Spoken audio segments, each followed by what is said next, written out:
Okay, let's unpack this.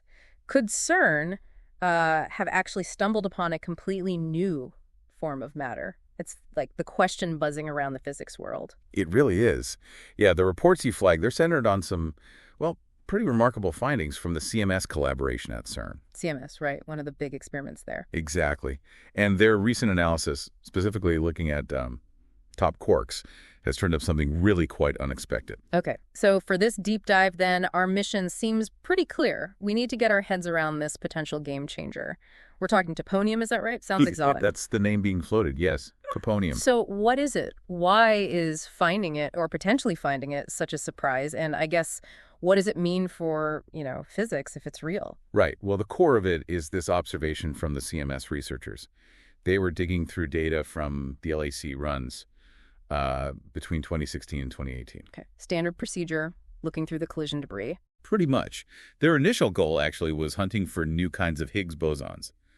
Maybe heavier cousins of the one we already know. Which makes sense. Always pushing the boundaries of the standard model, seeing if there are extensions or, cracks in it. Precisely. A lot of theories that try to fill the gaps in the standard model predict these extra Higgs particles. Yeah.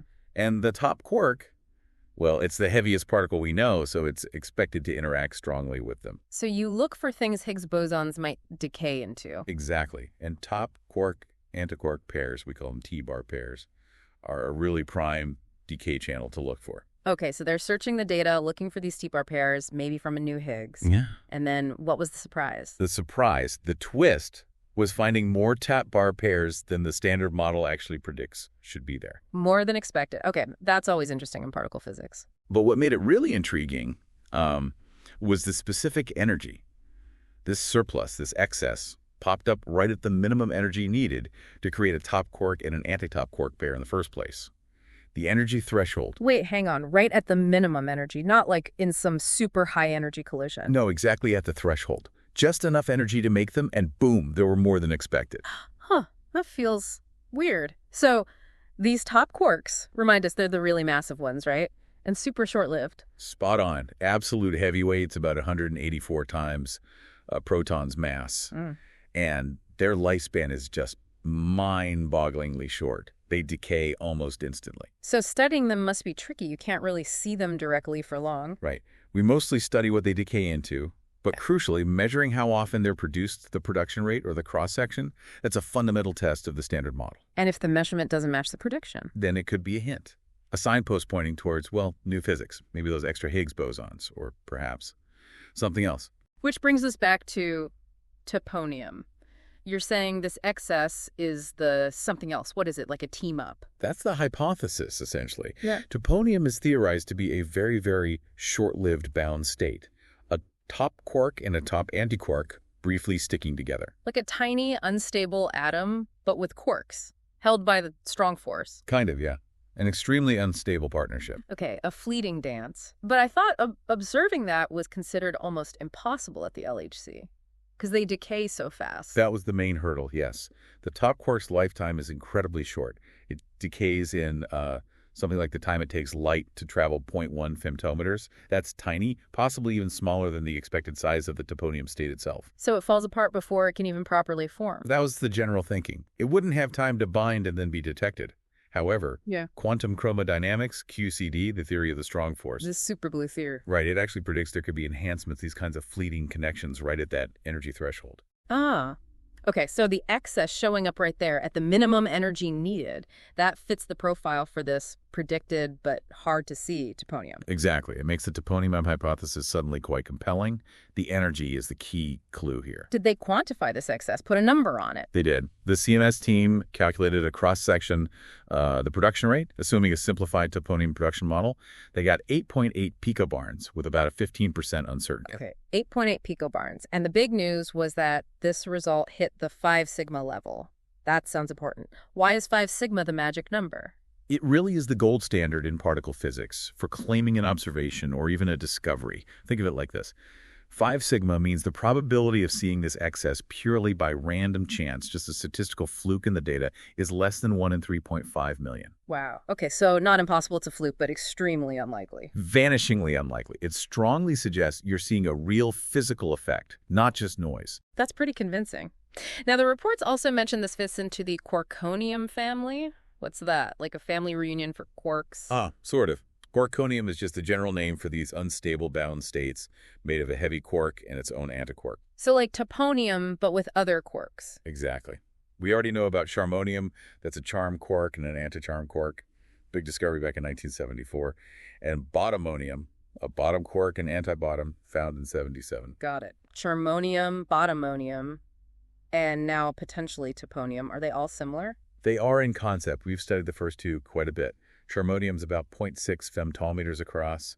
Bottomonium is even smaller, maybe beta 0.4 femtometers. And bottomonium was thought to be the smallest. Smallest hadron, yes. Hadrons are particles made of quarks. Bottomonium is believed to hold that title currently. So given the top quark is way heavier than bottom, where does that put toponium? Well, the prediction, because of that huge mass, is that toponium would be even smaller. Potentially the smallest hadron we could ever discover. The tiniest hadron.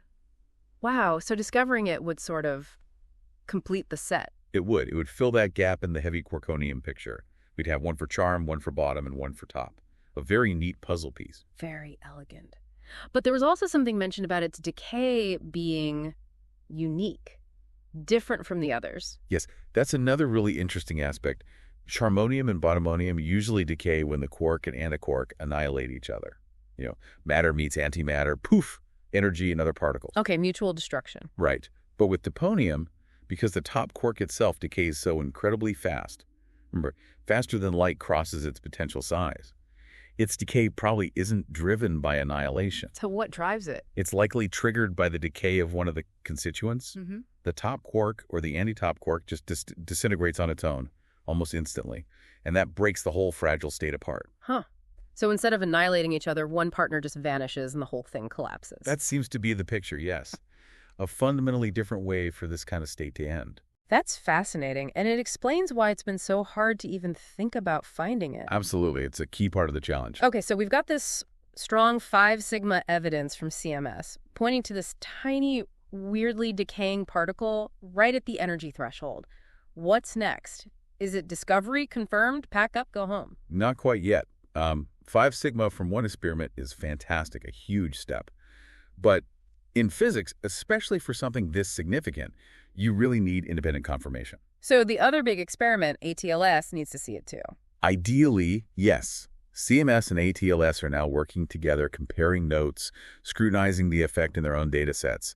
They need to be absolutely sure, rule out any other possible explanations, any systematic effects. Dotting the I's, crossing the T's. Exactly. So it's still very much an open scientific question. It needs more analysis, more data, perhaps, from future runs, too. Okay, so it's a watch this space situation, but a really, really exciting one. Definitely one of the most intriguing results to come out of the LHC in a while. So just to recap, we might have seen the signature of toponium, possibly the smallest hadron ever, this fleeting marriage of the heaviest quark and its antiparticle appearing right where theory hinted it might, but where we thought it would be too brief to spot. That sums it up pretty well. It's a potential glimpse into particle interactions under extreme conditions, made possible by the incredible precision of these experiments. And if it is confirmed, it could really shake things up, couldn't it? Challenge our neat models. It could refine them, certainly. It would give us a new system to study the strong force and the properties of the top quark in unprecedented detail. Completing that quarkonium family is also aesthetically, well, satisfying for physicists. So what does this mean for you, listening? It means we might be right on the edge of finding a completely new, incredibly tiny piece of reality. If toponium is confirmed, it's not just adding a particle to the list, it's potentially changing how we understand the fundamental forces and matter itself. It truly pushes the frontier of the quantum world. And it really makes you wonder, doesn't it? What else is out there? What other bizarre forms of matter might be hiding, just waiting for us to build a machine powerful enough or look at the data in just the right way? And how will finding them change our whole view of the universe? Something to think about. Thanks for taking this deep dive with us.